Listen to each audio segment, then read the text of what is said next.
Assalamualaikum warahmatullahi wabarakatuh. Apa kabar semuanya? Jumpa lagi dengan saya di Reni Official. Pada pembelajaran kali ini saya akan membahas mengenai faktor-faktor yang mempengaruhi laju reaksi. Langsung saja simak penjelasannya.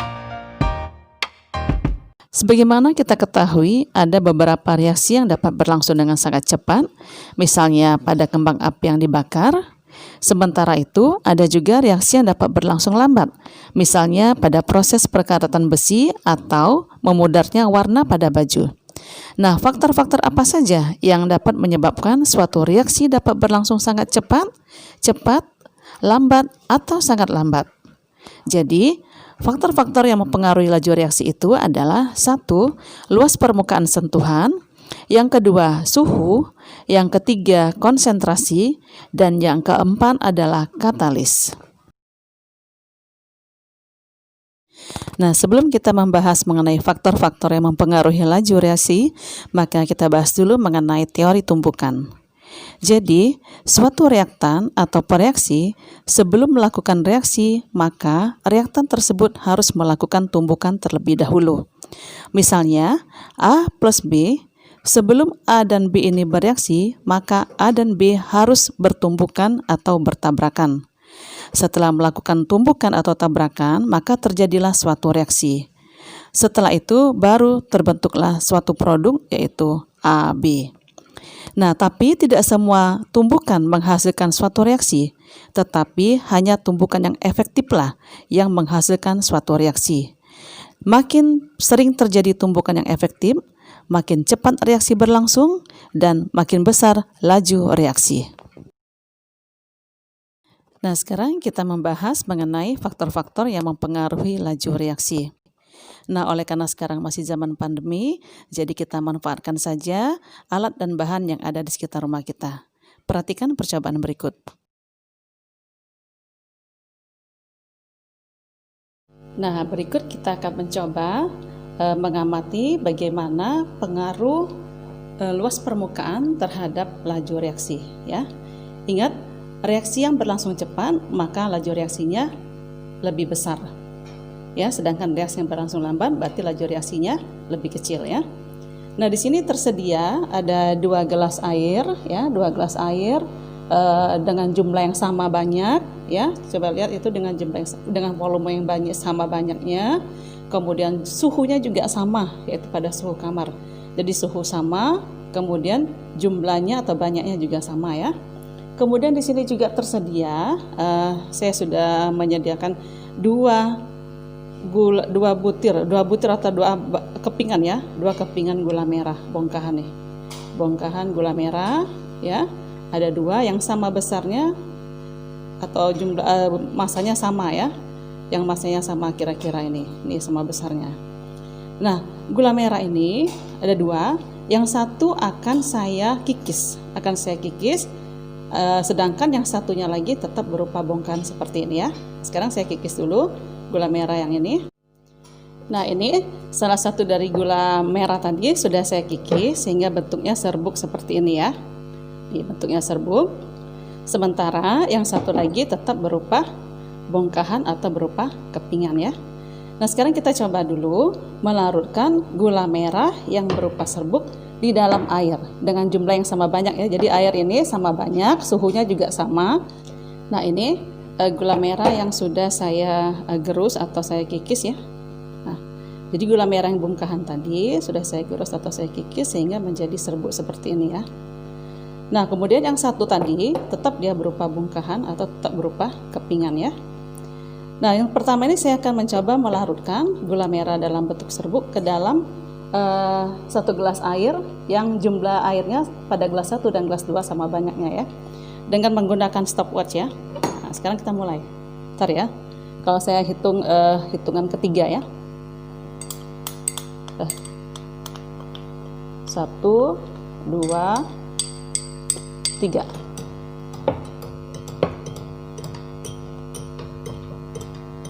Kita lihat sampai gula merahnya larut.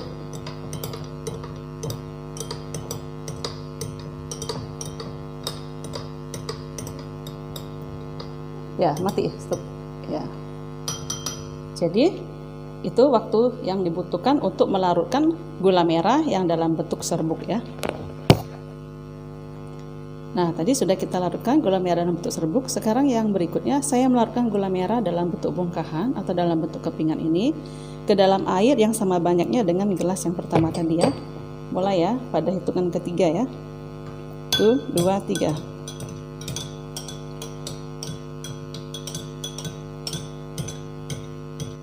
Nah, sekarang ya. Jadi gula merah yang dalam bentuk bongkahan dia sudah larut, membutuhkan waktu 2 menit. Membutuhkan waktu 2 menit 23 detik, 31 ya.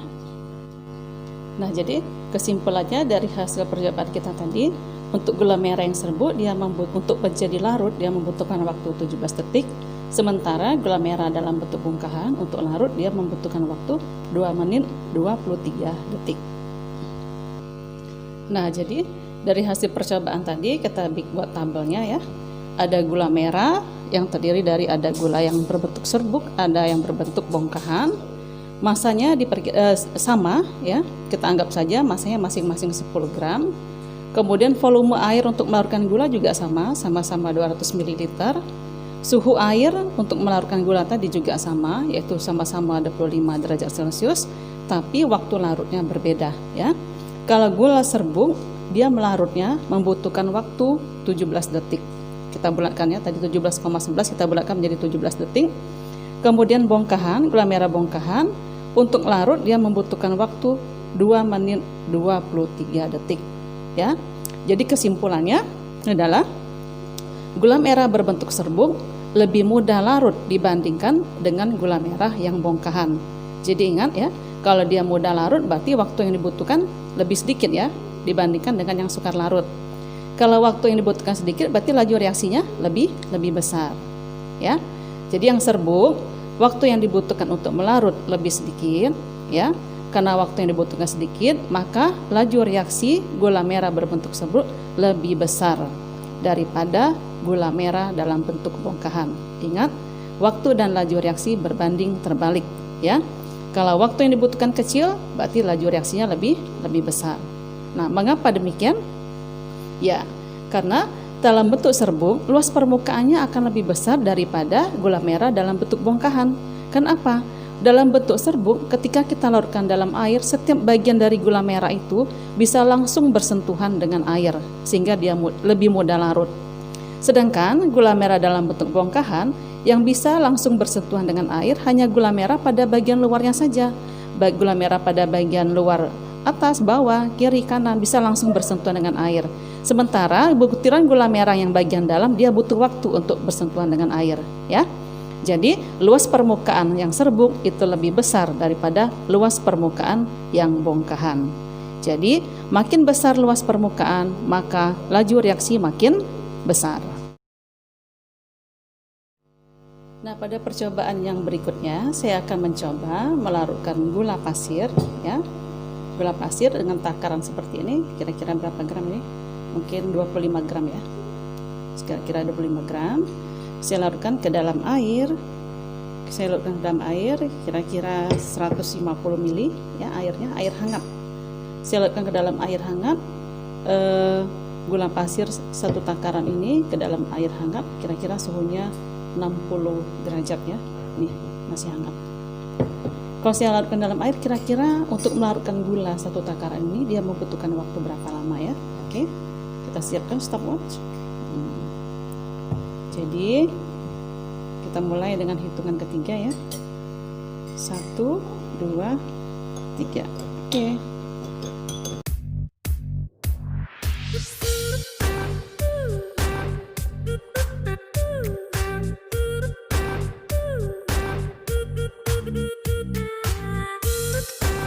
Oke. Ya.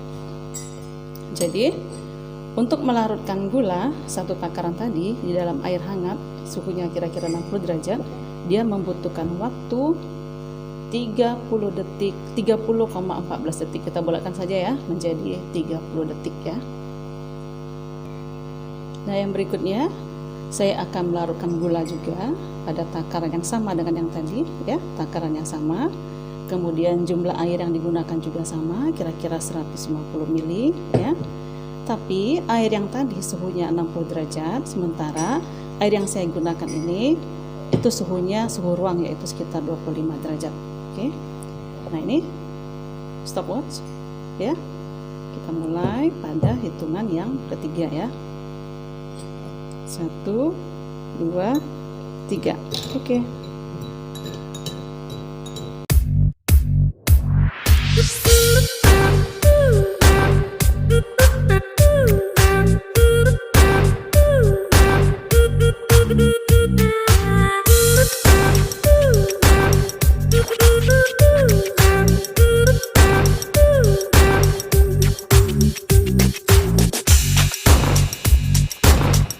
Sudah saya larutkan ke dalam air yang suhunya 25 derajat tadi. Semuanya larut dengan waktu yang dibutuhkan sebanyak 48,24 detik, atau saya bulatkan saja menjadi 48 detik ya. Nah, jadi dari hasil percobaan tadi bisa kita amati tabel ini. Tadi ada 2 gelas air hangat, ada 2 gelas air, 1 air hangat, dan satunya lagi air dingin ya. Volume air tadi kita buat sama, umpamakan saja volumenya 150 ml masing-masing. Kemudian massa gulanya juga 1 takaran tadi ya, anggap saja 25 gram masing-masing. Tapi waktu untuk melarut gula dalam air itu berbeda ya. Pada air hangat untuk larut dia membutuhkan waktu 30 detik, sementara air dingin untuk larut dia membutuhkan waktu lebih lama, yaitu 48 detik ya. Nah, jadi mana yang laju reaksinya besar? Apakah gula yang larut dalam air hangat atau gula yang larut dalam air dingin? Mana yang lajunya besar? Ingat tadi, antara laju reaksi dan waktu berbanding terbalik. Jika waktu yang dibutuhkan lebih sedikit, maka laju reaksinya lebih besar ya, seperti ini ya. Ini 30 detik, ini 48 detik. Laju reaksi pada air waktu yang dibutuhkan air hangat untuk melarutkan gula hanya 30 detik, sementara dingin 48 detik. Jadi kalau waktu yang dibutuhkan sedikit, berarti laju reaksinya lebih besar ya. Maka dari sini bisa kita ambil kesimpulan bahwa dalam hal ini membedakan adalah suhu ya. Jadi volume sama, masanya sama, yang membedakan adalah suhu. Ada yang suhunya dingin, ada yang suhunya ada yang hangat ya. Yang suhunya hangat tentu saja yang hangat tentu saja suhunya akan lebih tinggi ya. Jadi kesimpulannya, pada suhu yang lebih tinggi pada suhu yang lebih tinggi, maka laju reaksi semakin, kita lihat waktunya. Waktu yang dibutuhkan semakin sedikit ya. Makin hangat air, maka waktu yang dibutuhkan untuk melarutkan gula semakin sedikit. Semakin sedikit waktu, maka laju reaksinya besar ya. Jadi saya ulangi lagi, kesimpulannya adalah semakin tinggi suhu, maka laju reaksinya semakin besar. Nah, kira-kira kenapa kalau suhunya tinggi laju reaksinya besar? Nah, ini ada hubungannya dengan energi kinetik ya. Kalau suhunya tinggi, maka pergerakan molekul-molekul yang bereaksi itu akan menjadi lebih cepat. Gerakannya menjadi lebih cepat atau lebih tinggi. Artinya, energi kinetik pada suhu tinggi akan lebih besar ya. Makin besar energi kinetik, maka kemungkinan untuk terjadinya tumbukan antara molekul-molekul yang bereaksi akan semakin besar ya. Semakin sering terjadi tumbukan atau tabrakan antar molekul-molekul bereaksi, maka laju reaksinya semakin besar ya. Itu.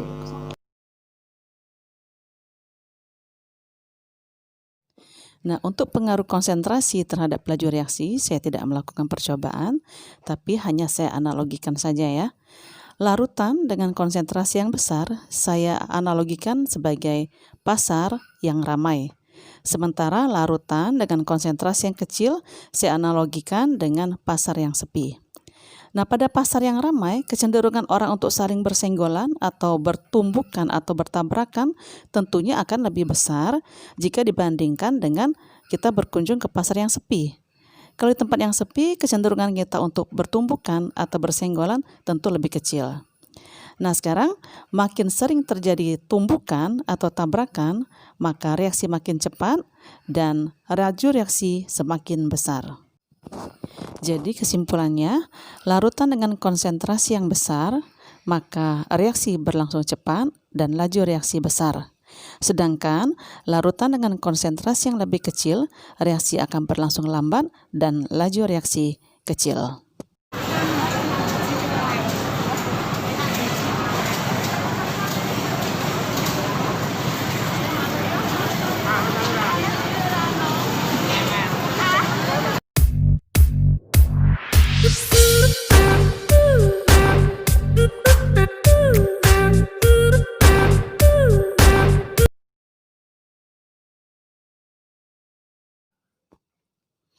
Yang keempat adalah katalis atau katalisator adalah zat yang dapat mempercepat suatu reaksi. Misalnya, reaksi berlangsung lambat bisa dipercepat dengan menambahkan katalis. Jadi contohnya, H2O2 terurai menjadi H2O plus O2, reaksi tersebut sangat lambat jika tanpa katalis. Nah, agar reaksi tersebut lebih cepat, maka kita tambahkanlah FeCl3 sebagai katalisnya. Jadi katalis biasanya dituliskan di atas tanda panah. Katalis ini suatu zat yang dapat mempercepat laju reaksi, tetapi dia tidak mengalami perubahan yang kekal. Demikianlah materi pelajaran hari ini mengenai faktor-faktor yang mempengaruhi laju reaksi. Semoga apa yang saya jelaskan tadi akan bermanfaat buat kita semua. Wassalamualaikum warahmatullahi wabarakatuh.